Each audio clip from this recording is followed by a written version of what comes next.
Thank you all very much for coming. And I can tell you it's incredibly refreshing to see so many people in the room and such a mixed audience. So that's fantastic. I'd like to thank all of our panelists for being here today and for you particularly being here. We have a wonderful group of people today. I'm Stephanie Liston. I'm an international strategic advisor, board director, lawyer, and regulator. I've asked each of the people on the panel to talk about themselves, to give their own short bio, as well as what it is that encouraged them into the sector, since it is, in my view, a fantastic sector. My journey in telecoms started in 1990 when I joined MCI. Now, Bill McGowan was still alive at that stage, and it was affectionately known as a law firm with an antenna. So, supporting the international group, which was absolutely tiny at the time, because MCI was the first second operator, I've never looked back. It's been the most fantastic journey, and all the innovation and speed with which everything happens and the breadth of innovation has just been wonderful. Being a lawyer can be a little bit boring, but it's not in the telco area or tech area. Kristine. Sure. Hi, I'm Kristine Olson-Chapman, and I am not a born and bred telco person. I actually grew up in consumer packaged goods, working for Unilever, where the customer was at the heart of everything that we do. And I also worked at American Express, both here and in the US, where a partnership model was pretty critical. But when it came time to switch industries, telco really, really appealed to me because of the pace and the innovation that's going on. Because if you think of, hair care or skin care, which is what I used to work on 20 years ago, a little bit of ingredient change, a little bit of packaging change, but our industry, the one that we're in, has fundamentally been reinvented in that time. And that's so exciting, and it's so exciting to be a part of. And that's why I joined. Tansy. Yeah, I'm Tansy McCluskey. I work at Facebook now. I started in telco. I'm a procurement person by trade, so my degree's in procurement. And in a former life, I worked for a transport company, and I actually used to buy big red London buses. So there came a point where I was needing to change, and I got a job in a telco without really fully understanding what the internet was. So I kind of really stumbled into this industry. So for me, it's more about what's kept me here. So as you say, touching on that, the agility and the speed and the innovation that's happening, and just that you have to make a decision, you have to take risks, and no 2 days are the same. So that's what keeps me here. Hi, I'm Gagun Gahir. I currently work for TELSTRA. I've spent about 15 years in the industry. I'm actually an English literature graduate, so my parents probably still think I'm a journalist or a lawyer, but I try and explain to them what I do, and they kind of look at me blankly and then ask me to fix their mobile phone. But for me, I fell into telecoms, actually working in call centres. That's where I grew up. And what really struck me about it was the sheer diversity of people, different ages, different genders, different sexual orientations, different countries, different languages, different religions and cultures. And that's still really a lot about what keeps me interested, is the fact that there is this magnificent, plethora of different people that come together and somehow create a business which is just fantastic. And constantly changing. Maybe that's part of the reason why it's constantly changing as well. But yeah, so that's me. Hi, I'm Brynn Fowler. I work at Oracle. So I also don't have a telecoms degree. I have a degree in psychology and was focused on animal behavior, which I use every day. Very useful in this sector. I actually fell into telecom. I was recruited by 3 different companies, and the telecom company had a bunch of nice people who taught me how to cold call and sell POTS lines and DSL door to door. And so that's really how I started my career, is I had to start by knocking on doors and convincing people to buy from me. And over the course of the better part of the last 15 years, I've worked my way into various roles and various positions in the industry. And I today work and talk with a lot of young women who are earlier in their career or trying to find a way to move into different roles around their career. And people ask me, what is it that we can do to convince STEM students and other people who are looking at getting into telecom, into the industry, and can we take them on data center tours, and can we show them all these fancy blinking lights? And I think the thing that really has attracted me and kept me there was the fact that I do get to travel all over the world, and I do get to meet diverse people, to your point, and really get to enjoy experiencing different cultures in different countries. And I think if someone were to have approached me as a young student and said that over the course of my career I could travel to over 50 countries and meet countless numbers of people and personalities, I would have jumped at the opportunity. So I think that's what keeps me here.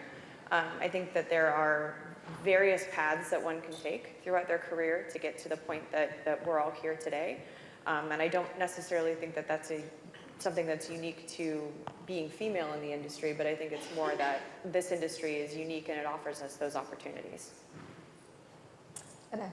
Hi, so Annette Murphy. I work at Zayo Group, and I started in telecoms 23 years ago as a graduate, and what I would say is it wasn't a conscious decision by me to emigrate from Ireland at the end of a recession where there were no jobs at the time. So, like Tansy, I evaluate what has inspired me to stay in the industry, and it is simply this.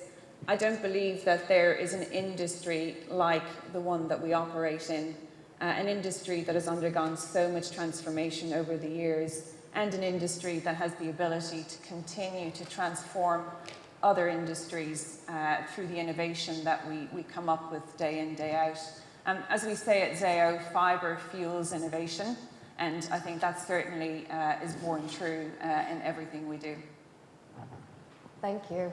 I talked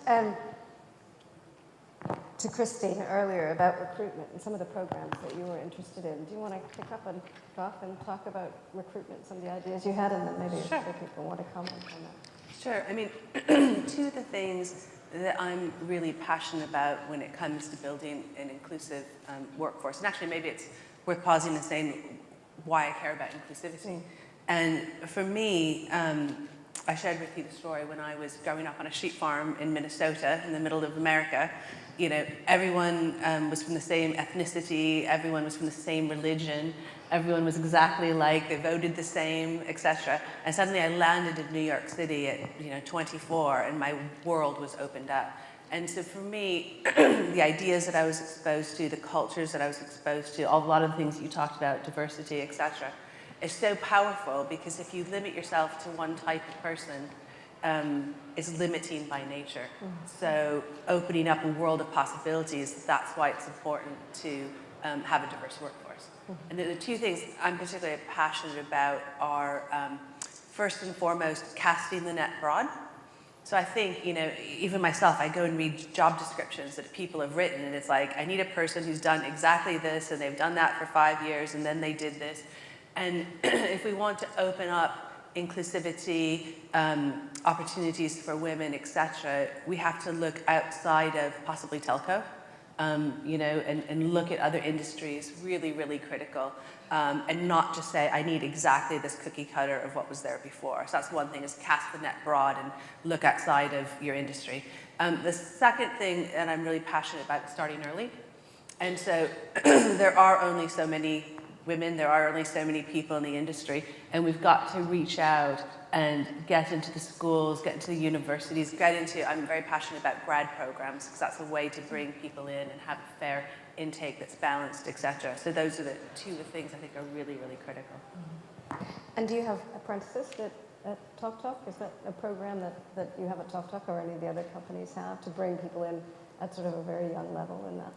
Yes, do you find that two things. One thing that we're just kicking off, but we think is going to be great, is people like me. So we're going to join that with WISE, Women in Science and Engineering. And that allows our leaders to go out into communities and see young girls, see people like me who are doing this kind of thing, and identify. So that's something we believe in. The other thing that we do is mentoring. So we both have an internal mentoring program, and we have an external mentoring program as part of the 30% group.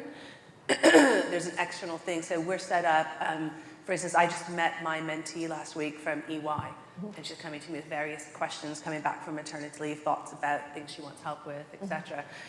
Before that, I had a chief scientist at a water company. But it's really lovely because you get to help and kind of give back outside of your area, but also learn about new industries and things like that as well. When you have the same issues, essentially, but you're able to voice them in a different kind of sector or a different way. Yeah. And I think in terms of retention, I think that's something that you were particularly interested in, Tansy. Yeah, exactly. So for me, one of the things that I've seen is the decline in women actually staying within the industry. So women who take STEM courses at university, it's quite even, the gender ratio, but then the longer you go into women's careers, they start to drop off, whether that's, a lot of it can be to do with kind of inflexible working and things like that, and choices that individual women want to make. But it can also be kind of a cultural thing, and I've worked in various different cultures, but one of the things that I enjoy most about Facebook is that there's a really inclusive culture for all different diversity. So it's not just gender. It's about, you know, your religious background, your cultural background, what languages you're speaking, whether you're in the room or whether you're on a VC somewhere else and struggling to have your say. And one of the programs that we run is called Be the Ally. So it's part of the initial training. As soon as anyone starts at Facebook, you get put on a path and you take certain training. And this is the kind of the third one after managing bias and crucial conversations. So you get taught what your biases are, then you get taught how to have a conversation if you feel like something's not going brilliantly. But then you have training about being the ally, which is where not everyone wants to sit in a room and speak up and say, hi, can I just, but a lot of the time you might be in a room and see that happening. Not everybody knows how to approach that, how to encourage that person to speak, but without being belittling. And so what this program does, it takes you through a few things, but it tunes in your radar to notice those types of instances where you feel like someone's being not heard or there's something that's not quite right. So it makes you hypersensitive to that. But it also gives you a toolkit for how you approach it, whether you approach it there and then, whether you approach it afterwards. And then also, because it's a cultural part of how Facebook works, everybody is bought into it, and it gives you a language to speak in. So when someone's pleasant or speaks up for you in a meeting afterwards, or even then, you can say thank you for being my ally. So you get this way of, you know, this language to just talk to one another about it. So I've had a few examples where people have, not necessarily through gender, it could have been age or whatever, but where I've been in meetings and, you know, a vendor might have been saying, but who do we speak to? Who's your exec? You know, who can we talk to about this? And the answer was me. We have a really flat hierarchy. I'm the person that they needed to speak to. But it was over and over again, this person saying, but, you know, who can it be? And in the end, my colleagues stepped up and said, it really is Tansy. Tansy's the person you need to speak to. And he did it for his own reasons as well. He was like, at this point, going, what are you doing? Why are you ignoring her? But it was really pleasant just to have someone do that rather than me having to have the battle.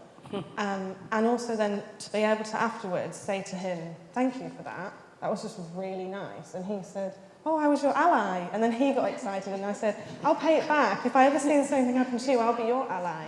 So, yeah, and that's the type of thing that I feel like enables all different diverse backgrounds to really feel like they're adding to the conversation, adding their ideas, having impact, getting value out of the job themselves. So it gives you that framework to work in. So that, in my view, enables people to stay a bit longer within the industry. Do you think tech is different than telco? Because in the UK, at least, most of the senior executives start out with an engineering degree and have probably been an engineer with BT when they were, you know, sort of man and boy. And so you do tend to have a different demographic. And I just wonder if you think that the tech sector is a bit more open. I mean, I'd be interested in other people's comments on that too. Just from Facebook's view, I definitely feel like that helps. We have a very young workforce, and the branch of infrastructure where we sit, I haven't looked at the stats, but I'm confident that their age is about a decade different. The kind of mean age of the workforce. So maybe it does, and maybe we catch it really early, so the tendencies don't set in. So you can, if you start as a graduate and that's just the only workforce you've ever been in, of course you'll just behave in this really pleasant way. I wonder if it's a generational thing as well, though, in terms of how far we may have come as a society, of, a gentleman opening a door, as opposed to someone younger who may think, well, no, you can help yourself, actually. I'm still a gentleman, I'm just not going to open the door for you, right? So maybe it's a cultural, sort of generational thing as well. And there's also a huge, I think, like you say about the telco industry in the UK, wasn't necessarily as diverse with regards to international workers as it is as the tech industry is now. Like I'm often the only native English speaker in a room, and so all of that, everybody brings different ideas and different, backgrounds and experiences. So that can also definitely help. It's in tech as opposed to telco. Maybe. And what about in the US? Do you think it makes a difference having, half of the panel is American and the other half isn't? So I just wonder if there isn't a cultural difference from a geography perspective. And I'd be interested to hear Brynn's thoughts. I think it depends on the company. And I don't necessarily want to say that it's an industry thing. I think the culture definitely starts within the company. Having looked at the numbers in telco, and I think the last study I was able to find was done in 2015 across the telco sector, but it was still less than 30% diverse, and you can see the same thing at most of the tech companies. I think when I last looked at Oracle's numbers, I think non-tech positions were 28%, and then in technical roles we had 24% female diversity, and most of the tech companies publish these metrics pretty broadly. I think, to Tansi's point, there's a lot of value in being able to create diversity awareness and be able to encourage people to actually talk about it. One of the toolkits that I point a lot of people to, especially men who come to me and they ask me questions about, I have a lot of female senior managers in my team who I want to help promote them and help give them more opportunities, and they don't really know how to have the conversation. So one of the resources that I point people to a lot is called catalyst.org. There's a great toolkit, actually numerous toolkits there about having conversations and even subtle cues and discussions about how to speak and talk and interact and promote women. And I think that there's ample resources out there that people can basically reach out to and take and incorporate into their workforce. I've actually taken a lot of those tools and I publish them on our internal wiki, and I make them pretty broadly available for people. And I'm not in HR. I certainly don't claim to be an HR person or an expert in that domain, but I just try and help people understand what's been working for me and how to encourage people to speak up and empower themselves. But then I think also to pay it forward, because at various points throughout my career, and actually, admittedly, it's been mostly men in my career that have reached out and supported me and encouraged me and given me opportunities. And I feel like in some ways I feel obligated to do the same thing for other people that are coming into their careers, especially younger people who don't really know how to navigate workplace cultures or politics or understanding what they need to do to be able to get ahead and perform and be consistent. So I think that I in a lot of ways feel obligated to help other people out. It's actually one of the reasons why I, along with my other co-founders, formed a women's networking group, is so we could pay it forward and connect with other women and be able to build those relationships. Because I think the relationships are really key. And frankly, the key to being able to successfully perform and be happy within your own companies, but also in the industry. I think that's right. And we're not only short of women in the industry still, but also Annette and Gagun mentioned the lack of other diversity in the sector and how we might address that, and perhaps broaden this conversation to include that. I wondered if you want to comment on that. I think that coalition for change is super important, and we have a very similar. That's the other thing, right? I think a lot of companies, not just in our industry but across the board, have a lot of these coalitions for change. Telstra's equivalent is called Brilliantly Connected Women, for example. We also have male champions for change that our CEO Andy Penn is, one of the top 10 Male Champions for Change, there's the He for She, there's the UN's empowerment program. There's so many of these programs that I think perhaps WIT is really good at kind of bringing together. But I agree, I think that, you know, one of the questions actually, I'm sure she won't mind me saying it, she can tell me off later, but when we were talking about this panel, you know, Frances was saying it would be great to get, you know, a more diverse audience. And one of the things we suggested was, you know, why not have a more diverse topic? And, you know, even if we're talking about male and female, that's so fluid now. Even just kind of pegging it into male and female isn't representative of the world today. And for a long time, you know, it's just taken us a long time to realise it. So for us, I think, you know, diversity and inclusion starts at the top. You know, it's very much deep-seated in our board, in our CEO, in our execs. So parity for pay, for example, for execs is 100%.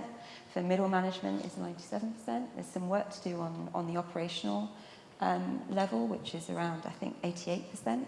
But that's largely related to kind of fixed pay for roles, and it's something that at Telstra we're really looking to ensure that we've got parity there.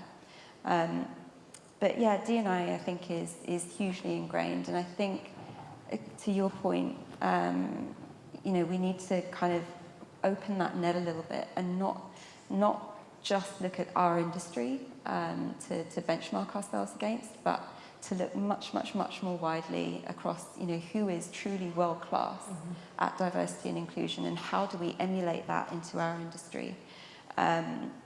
Thomson Reuters have just, for the second year, brought out a diversity and inclusion index. And I think it was Accenture who was, you know, the top global company. And Telecom Italia came in at number 6. You know, they were the top performing telco. So chapeau to Telecom Italia, you know, and maybe we can all learn something from that. You know, how can we elevate the status of that? Right. And is, to your point, be champions for it internally, you know, networking, mentoring, and not leaving it to an HR function, Yeah. you know, not leaving it to a single function. I think the HR function is important to some degree. I think there's a lot of work being done to create equality around maternity and paternity leave, and encouraging fathers to also take time off and spend time with their families. And actually, there was a, and this is broadly published data, but specifically when it comes to the pay gap between men and women, and you actually see when a woman decides to have children, you see this trajectory where the man's career continues to go up, but when a woman has children, her career almost flatlines, or she has a much slower trajectory, whereas if you take a woman without children, her career generally tends to go up at the same pace and at the same trajectory as a man. And so a lot of if you think about it in terms of, you know, creating opportunities where it's not stigmatized for people to take time off, and not just men or women, but literally people to take time off for their children, people to take time off to aid a parent who may be aging and they may need to take a gap in their career, but then have an opportunity to come back and slot into different roles and different opportunities. I think that's really, really important for companies to consider that, and making it okay to almost create an environment where we look at the human and the humanity of the people that we're working with, just as much as we're looking at the work that's being produced. So. And I think in any industry, we ought to be able to make that happen with all of the communications. Particularly our industry, because we have the technology for it, right? So, so we should be a leader in Telstra this. has future ways of working, which is all roles flex. You can work from wherever, however, whenever suits you. And I think we all have that capability, right? And It's one of the things that has really helped us is we very much focused on flexibility. It's required us, you know, you have to become much more output focused as opposed to normal ways of working. But if you get that right, it can pay off dividends. And in our employee surveys, it's one of the key reasons for staying. Yeah. People tell us, you know, men, women, everybody, it's one of the key reasons for staying is having flexible work. Yeah. Does anyone have like a returning to work program as well? That's something we've recently introduced at Telstra. Telstra Career Connect, I think. And it's not limited to women, it's limited to, I guess for now, it's limited to parents when they've taken time out of work and they come back, but they have kind of keeping in touch days. And So is there something similar? Facebook has something similar. Yeah. Well, Annette, I know you're passionate about having women returning to work too. What sort of programs are you working with at the moment? Zayo as a company, we're 29% female, which is pretty kind of, standard for a telecoms company. But I guess we have a specific experience in how we've grown as a business, in that we've acquired 45 businesses over 11 years, and we have pockets of extreme divergence in the in the employee base. And I listened to Dan Caruso, our CEO, at an all hands last week, and he made an announcement, and the announcement was that at our headquarters in Boulder, we had reached 50% women to men. And he made the comment after that it's actually really hard work to get your statistics to a better place, and certainly to the extent that we have at our headquarters in Boulder. He said, but once you get there, it's really easy to maintain it. And what he has done for our business is he's been exceptionally intentional. He's been exceptionally intentional in all of the programs that we've rolled out as a business. And if you are not intentional about it, it just won't happen. Mm-hmm. So things like we have an academy leadership program. We've just rolled out the third one in the US, and we've just started the first one here in Europe. And that has specific requirements for ratios of male to female. Mm-hmm. On it, so that it's not just about getting your numbers to where they need to be. It's about ensuring the right kind of balance across every single aspect of leadership, because I think one of the things that telecoms is kind of guilty of is, you might get an okay statistic, but when you get to the more senior levels of leadership, it's non-existent. Mm-hmm. I think that applies to all of tech as well. Yeah. And actually one of the reasons I got really passionate about women's issues in the industry, and I remember this moment distinctly, is I sat in a management training, and there were 60, I think just north of 60 people there. These were all senior managers at the time, and I was one of 2 women in the room.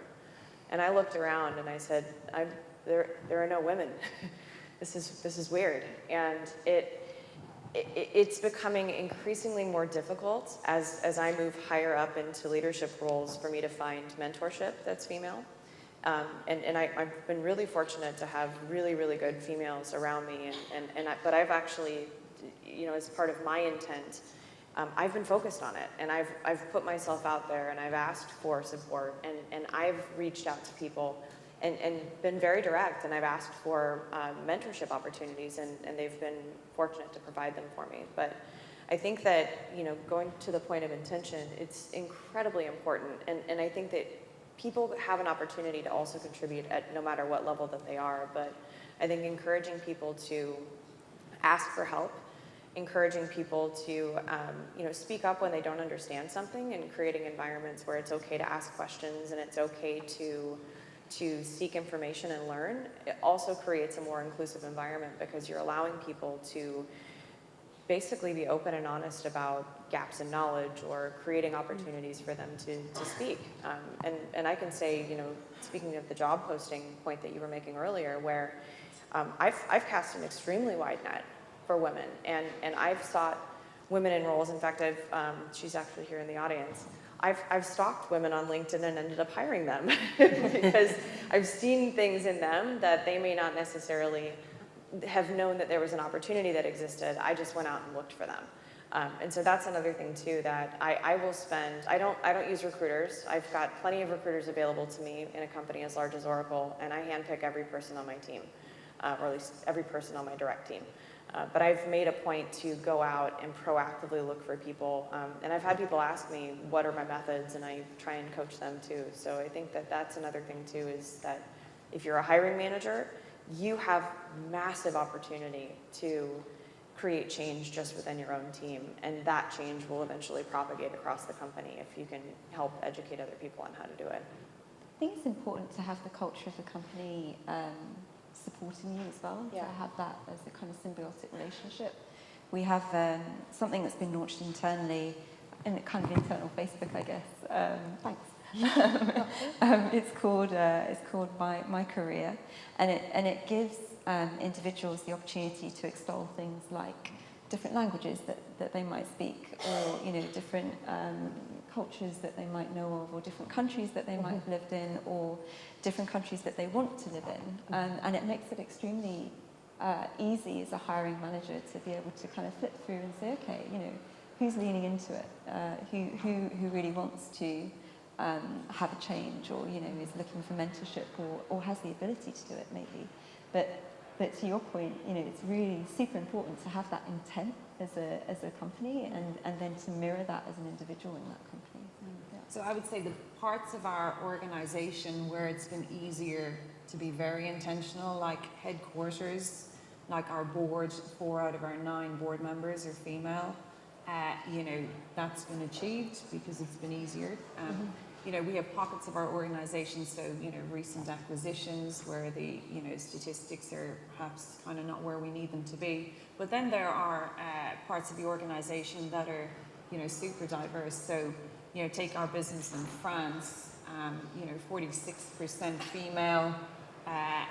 Largely in very technical roles. So they're engineers, or they're working on OSP, or some of these really technical roles. So what I also find interesting are the divergences between different countries, and what can we learn from those countries where women seem to just take on far more technical engineering type roles than in other countries. I think sometimes they're not told they can't. So, there does seem to have been a culture, and I think it's changing dramatically, and all of you represent that change. But I think in the past, the engineering roles and the more complex roles, at least after World War II, when all of women were telegraph operators, and then they were discouraged from being in those roles. I think now things are changing, and I think the education piece that you've mentioned is fundamental at a relatively early age. The other area I wanted to cover is how can we engage more effectively with our male colleagues? I feel very encouraged by, I think, I didn't count, but I think everybody's pretty well represented today. But what do you think we ought to be doing to make that happen in a more fluid way? I do think it's already happening. I think there are lots and lots of movements that men can get involved in, he for she, and heroes, and male champions for change, and I'm sure each of us have individual programs going on within our companies as well. So I think there's lots of opportunities for it. I guess it comes back to that inclusivity, and making everybody feel like they're part of the conversation. And I do think we'll get there when we start making it a bigger conversation. And it's not just about men and women, it's about LGBTQ, it's about people who are less able, it's about people that have come from less economically wealthy backgrounds, spreading our recruitment searches to beyond Ivy League or red brick universities, for example. Some of the profound changes that we're seeing in some countries. I was in Saudi a few weeks ago, and it was the first time that in my entire career that I've been to Saudi, and there was a woman in the meeting with me, and I felt like reaching across and fist bumping. But what really bowled me over was the fact that her male colleagues were so supportive, and they had that, again, that intent of we want things to change, and we want everybody to feel included in the conversation. I think as well it's about everybody understanding the benefits of having that more diverse workplace. So, there's a lot of research been done about companies excelling with revenues and real hard statistics on where there are diverse teams, where there are boards with a mixture of men and women. They do seem to do really well, and having that base level of everybody understanding is one aspect. And also making people aware when things do happen that aren't ideal, rather than, and I think that's something that I've seen over the last few years, is everybody being able to, if something's not quite right, instead of going home and crying quietly, having that voice to say, actually, I'm not comfortable with that. When there's typically male things like a golf day or something that women just, or a background just aren't necessarily going to want to go to, like everything being alcohol-based if people don't drink, or things always being at hours that mean if you've got childcare, you might not be able to get there. It's okay to voice and say, hey, can we make this a bit more inclusive now? Yeah. I was listening to a private equity investor yesterday talking about why he's now choosing more women-owned or managed companies over others, or he pays a lot more attention. The two factors that he mentioned in particular was time management. He thought women were generally better at time management. He also mentioned that they're better at setting their goals realistically. And he considered that that meant that there would be more retention. So you'd be able to retain more people because you wouldn't constantly meeting your you would be meeting your expectations rather than the other way around. So that you won't be disappointed at every end of quarter. So I thought those were interesting points. We've got a couple of questions from the floor. So how important is it to focus a lot of the training on the traditionally thinking men in a company? Define traditionally thinking. I think there's a very wide range of thinkers, and I think that by going into a conversation with anyone implying that there's one way of thinking immediately sets yourself up for some sort of implicit bias towards what that other person is. I've had many people surprise me over the course of my career that I would have otherwise assumed wouldn't have been a certain way, and they've been extremely open and positive and kind. And then I've had the opposite happen, where I've worked with various people and individuals over the course of my career that have, I would think, because they're young and because they're of my generation, that they would have a very open type of mindset, and they don't. So I think it really depends on the person, and I think that being open about what you're working on and what you're looking for in a coworker and a team member, I think is a good place to start in terms of creating a culture where you can actually have that conversation. I think it comes to the company culture that you want to create. Because yes, you can do training is very valid in some cases, things like unconscious bias and things like that. But ultimately, you want the company or your business unit or whatever level you're operating at to reflect the culture that you want, and then you attract people that reflect that culture. And culture, coaching, those kind of things are more helpful to change mindsets, because the only way you're going to survive, do well in that culture is if you are demonstrating the right behaviors and stuff about being inclusive or being thoughtful or that kind of stuff. Whereas if you do top-down training that says do this, don't do this, I think you'll just turn off people. So for me, it's more about setting up the culture and the coaching and the environment that people can thrive in. And I think sometimes that training's been more box ticking than actually effectively delivering or being able to put a message forward throughout the organization. So I do think some of it is around, we've talked a lot about hard figures, but emotions are also data. And I think just that recognition of being able to go up to someone and say, hey, what do you see when you look around the room? And just having that conversation from different perspectives, right?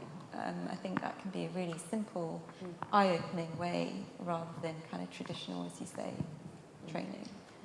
Yeah. I had an incident where I was talking to somebody and I was explaining that when I'm in a room and if there's only one woman in the room, all I see is men. Yeah.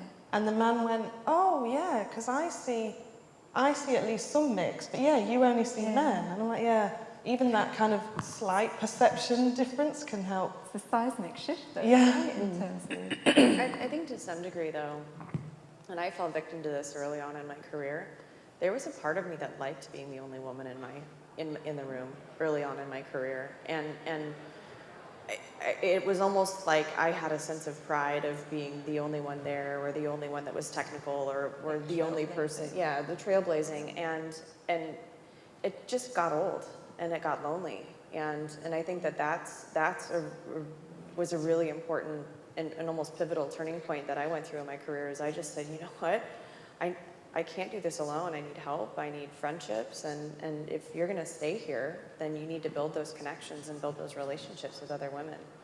And I think that that's also really, really been important for me.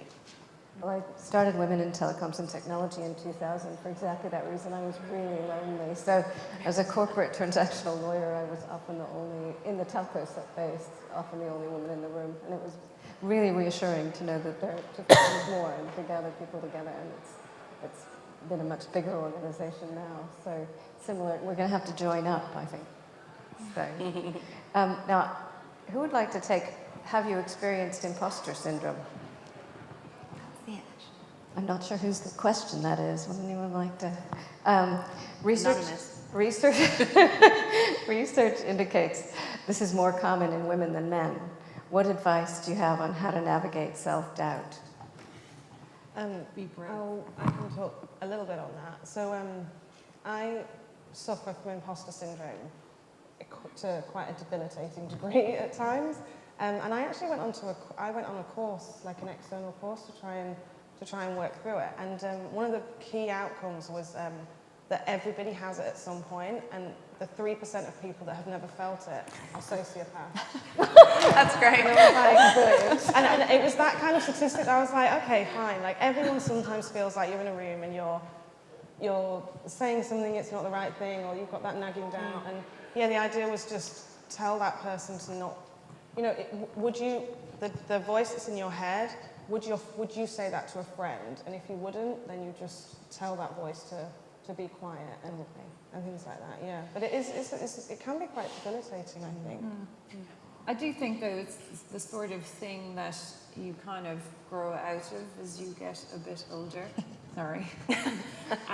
And it points back to, the old analogy that we all recognise, which is, a man and a woman apply for a job or want to, and, the man can do 20%, he goes ahead and applies, the woman can do 60, she thinks, oh, I can't do the last 40, I won't apply. And it's that sort of kind of scenario that plays out. And, looking back at my career, if I knew what I know now about what I'm able to do back in my 20s, how different my career probably would have been, how much further forward, how much more experience I probably would have got at a younger age, No, I think that's right. Confidence is absolutely, essential to every person, but not overconfidence. I think it's reaching the right balance between those things. Taking another question from the audience. So with attention on women in tech at the forefront, do you think there may eventually be a backlash and resentment from potentially over-promoting women? I didn't see us over-promoting for a long time. I don't know if there'll be a backlash. I mean, I think it's like anything, right? Once you've got to move the pendulum far over one way in order to bring it back to centre. I would hope there won't be a backlash about it. I'd like to see what that would look like. They're just going to be so happy to have women, and they're going to be amazing leaders that they're going to sit there and go, wow, I couldn't imagine life any different. I'm looking forward to that. To the stats that you spoke about, I can't remember how many companies they surveyed, 20-something companies, but it's 21% are more profitable with women in senior positions. And you elevate that to true diversity and it's 33%. I mean, no one's going to argue with that, right? And I don't think the intention is ever to remove the whole notion that, you are awarded a role on merit. That's never going away. I think, the debate is happening because it's really about removing that unconscious bias that, sometimes exists when people are deciding between different individuals for roles, and ensuring you've got a good cross-selection of male, female, and, other, ethnic minorities to choose from when you're making a decision. And to tie back to the previous question, is when you are recruiting, like you've said that you go out and hunt these people, that you see value in that they might not in themselves. If people have got imposter syndrome or they're looking at the 60% going, I can't do the others, are you necessarily having the best person for the job if you're not encouraging everybody to apply. Yeah. So I think one of the ways you get around, there shouldn't be women are promoted because they're women. It should just be that everybody is encouraged to really look at what their strengths are and apply for jobs that they'd have a huge impact in. Yeah. And then that levels the playing field. It's not about gender, it's about who would genuinely do this job best or add the most value here. Well, California has just passed some brand new legislation in the last few days, and it's the first state in the US to mandate inclusion of women on boards. It's gearing up to 2019, but I was just wondering what the panel's thoughts were on quotas, which I think comes up in the next question as well. I think, for the women on boards question has been resolved, interestingly, across Europe, and I think the California law may be challenged on a number of different levels, but I think it's a good start. Well, I mean, as I mentioned earlier, 4 of our 9 board members are women. And, for, as Dan, would say himself, it has to come from the top down, just changing the mix, the culture, the blend in an organization. It can come from middle management or individual pockets. You've got to do it from the top down. And mandating inclusion is probably not a bad idea. I think it's taken us so long to get to where we are now. Yeah, we started, we actually have at the board level, an executive level, we have like a woman CFO, a woman CEO, myself as MD, but we're finding that at the next level down, we don't have enough, and in the technology, we don't have enough. So we're moving towards goals, which I know is controversial sometimes in organizations, but we're purposely calling them goals, not targets, because it's an endeavor. But just saying that we actually have goals is a starting point, and we have goals by senior management and goals by function that we want to move to within 3 years. So it's a way to get that kind of movement. I think if you aren't setting the goals, then the chances of getting there won't be nearly so good. I think it's important with the goals as well to start at a recruitment level. So really start at those, so you've got a solid baseline. It's something we introduced a while ago, was the 50-50 recruitment line. So if you're recruiting a role, it's got to be at least 50-50 male-female. And if you don't achieve that within the window for that job, then you actually need to increase the window of the job. So you're advertising it for longer, you're casting your net wider, and it helps just get it right from the get-go. But absolutely changing it up within the organisation it still remains a challenge. Well, I think also educating the hiring managers on practices is another really key thing. My organization, when I started, had just north of, I believe, 400 people, and in 2.5 years, we've grown to over 4,000. And a lot of that was organic growth, a lot of it was merging other parts of the business, but the team that I'm on has grown at such a massive trajectory in the 2.5 years I've been with the company, and a lot of the hiring managers have hired based on the people within their own network, and haven't necessarily gone out and asked for that support. So there's a lot of work being done to train the hiring managers on how to cast a wider net within their own networks. I'm a huge LinkedIn fan, and I use LinkedIn a lot when I'm hiring. And what I've found is I've actually found a lot of diverse candidates have come in that I would have never even thought to reach out to, just by simply saying, hey, I'm hiring, who do you know? And then I can then cast that net outside of my immediate sphere of influence, which I have around my day-to-day work life. But I can also leverage my network and my global network at that to be able to find other candidates. And I think the key to being successful at that is just being really specific. So for example, if I'm not hiring roles outside of the US, I make sure to specify that when I go out and I actually ask for support in finding good candidates, or I specify what I need them to be focused on. So I think being specific and being targeted also helps people understand how to cast a net beyond their immediate sphere if they wanted to do it organically. There's another question from the audience about how you can change perceptions that women aren't as technically sound as men. Is there a perception that women aren't as technically sound? I think there has been. Maybe I that's do just an genuinely assumption, think right? that's changing. Yeah. I hope so. I think that starts from a very young age as well. I think we touched on it earlier about not telling girls not to do things. I think there's no...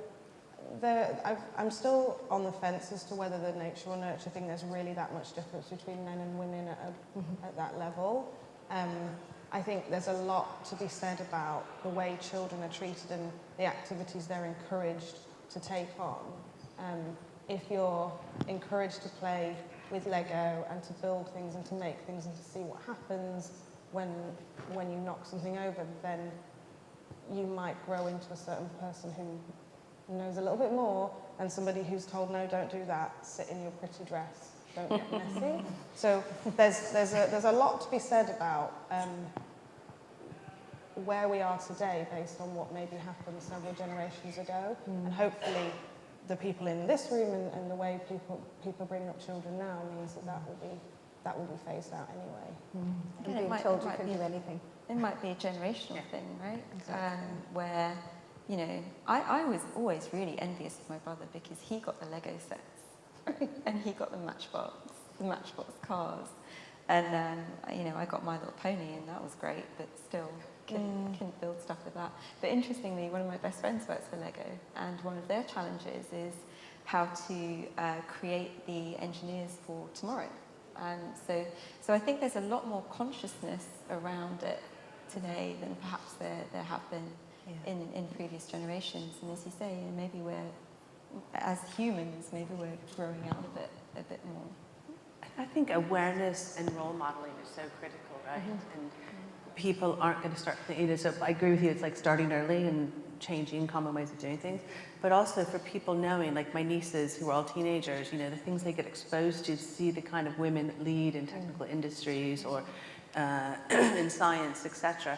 And that's so important because, you know, they just take it for granted, and we just have to do more of that, of making sure people understand and see role models and the kinds of things that can be done. Yeah, and having, like you say about the new legislation in California, having women on boards, there's always that adage of if you see it, you can be it. It will help that kind of bottom-up approach. And give women more confidence in their future. Yeah. And it's literally more visual now as well, right? There's so many different social media, for example, you know, there's platforms that are available today that technology has enabled that just simply weren't around, you know, sort of 30 or 40 years ago. So maybe that is also going to propel us forwards, which is again why it comes back to us as a kind of responsible industry to make sure we're filtering it out, right? Well, we're running out of time a little bit, but I have one last question. So if you can suspend your imagination and pretend I'm Santa Claus, where would you like to see us at Capacity 2019? What specific additions, what specific changes, what specific progress would you like to see us making in the next 12 months?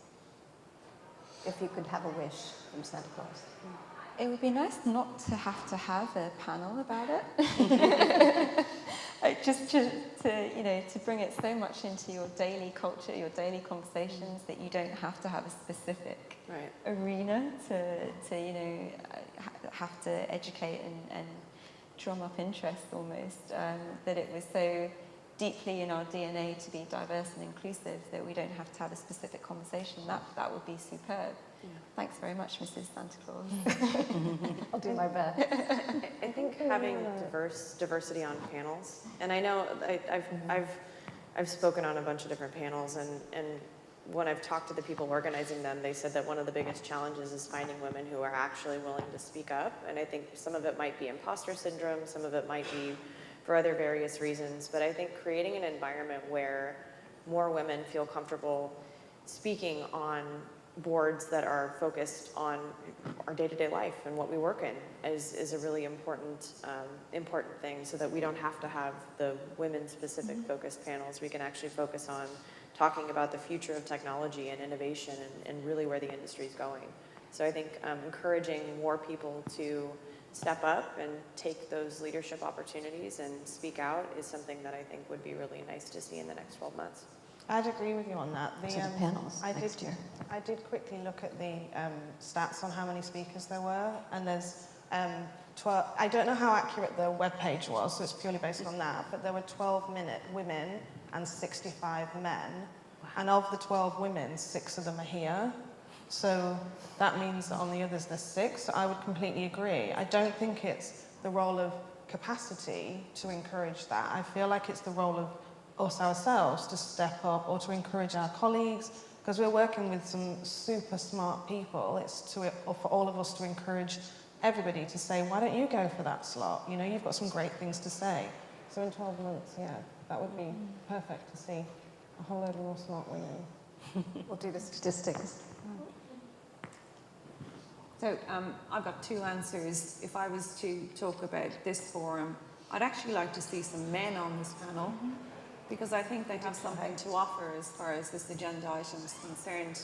If I was to talk about what I'd like to see in the industry as a whole, I would definitely like to see more female leaders at senior positions, because as I said, you know, getting there is the hard bit, but once you are there, it becomes very easy to maintain. Great. Well, can I thank Capacity for putting this panel together? It's fantastic. And I'd particularly like to thank Ellen Burkett-Gray, who is one of the best supporters of women that I've met throughout my 28-year career. And thank you very much to all the panelists who've been fantastic.